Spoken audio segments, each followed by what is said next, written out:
5 things we learned about Cartagena Cruise Port. Cartagena, Colombia was only known to us from cliches, movies, Juan Valdez. So it was a treat to see the real deal, and as usual, we had surprises in store. So let's check it out.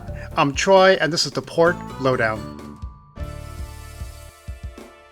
Cartagena is a major port city in northern Colombia, about 469 kilometers from Panama City. Famous in history as a vital Spanish trade port, today its main attraction is the walled Old City, a UNESCO World Heritage Site and a center for culture, food, and activities.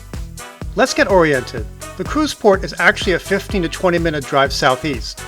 It's inside a huge industrial port, with cruise ships isolated in one section, capable of docking 5 ships. It can seem packed at times with all the berths in use, but condenses the cruise dock area and makes it easy to navigate. So here's 5 things we learned. Number 1, the port is a zoo. All passengers need to board their respective tour buses.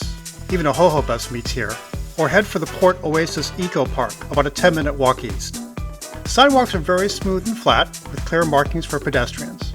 Or you can take the complimentary shuttle, tips appreciated, which can be an air-conditioned relief from the typical Colombian heat and humidity. The ride takes only a few minutes, dropping you off at the duty-free store. Now for do-it-yourself, you have to go through the Eco Park. There's no other pedestrian exit. That said, Port Oasis is fun and quite lovely. It's a mini zoo. Parrots, flamingos, monkeys, peacocks. And if you're early, you can catch them at breakfast. The facility is well appointed with cafes and a gift store complex. It's too big to just call it a store. Clean bathrooms and a money exchange. And coffee, coffee, coffee. It's Colombia. Everything is very well maintained and clean. Quite a challenge with so many critters. You find a taxi, head for the exit. Turn left and you can go behind the Juan Valdez coffee shop. Okay. And you will see the exit sign. Okay. And then you can see the aviaries. Okay. And to your right, you can find the taxi stand. Which leads me to number 2. The cab is king. Yes, you could walk to the old city in about 30 or so minutes. Not that it'll be an easy 30 minutes. It's a longer distance than the map suggests. Cabs are everywhere. With limited time, the Colombian heat, and navigating long pothole streets, why do that? Even with traffic, it still beats walking. A ride to the old city is a flat $20 US, which makes it a no-brainer if you're with a group. Now you may get a cheaper price from the unofficial cabbies outside, but be confident about your negotiating skills. We paid an official licensed port cabbie for peace of mind and the professional manner they conduct business. Dispatchers will call a cab for you. There's lots of staff at the staging area. It's a lot less stressful. Look for these shirts when you book. Number 3, expect lots of street vendors. This issue is acute in the old city.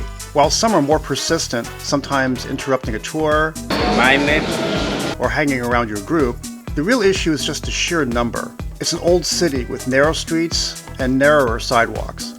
Add the vendors and tourists squeezed together and it makes things pretty uncomfortable sometimes. But it's manageable if you know what to expect. Morning, lane cars, Just walk on with a polite no gracias. It seems to work fine. Number 4, local tours are a good call.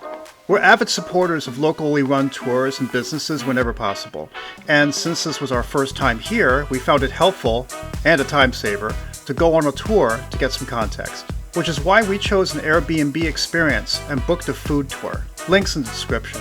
This one is run by born and bred guides who visit long-standing establishments popular with locals. Pastry at La Esquina del Pandebono. Fruit stands. There's some varieties we've never seen before. And Chinese empanadas from Restaurante El Polo Norte, a family business for 3 generations, among many, many other places.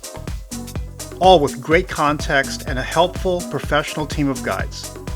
Now 2 points about this tour.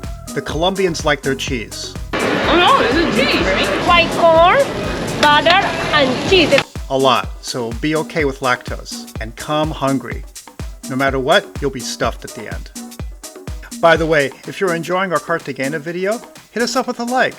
And consider subscribing. We're putting out videos every week. Also check us out on our social.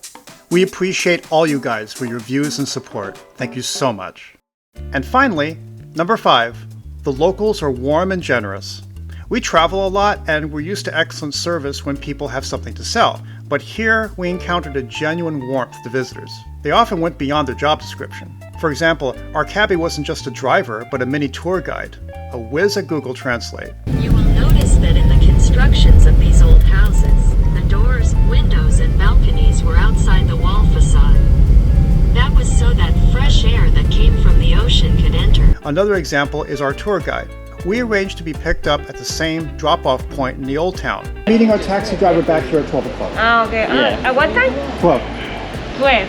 Oh, I don't think he can be here. So we could finish other side.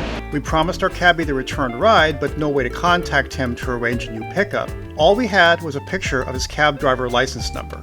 Our guide took time during the tour to search him out. She asked cabbies on the street, made some calls, and actually found him. She followed up by arranging a pickup and even walked us to our rendezvous. This was really an amazing level of care. That really warmed us to Cartagena. The people, the food, even the parrots. We certainly wouldn't mind a trip back. Have you been to Cartagena? Leave a comment with your experiences.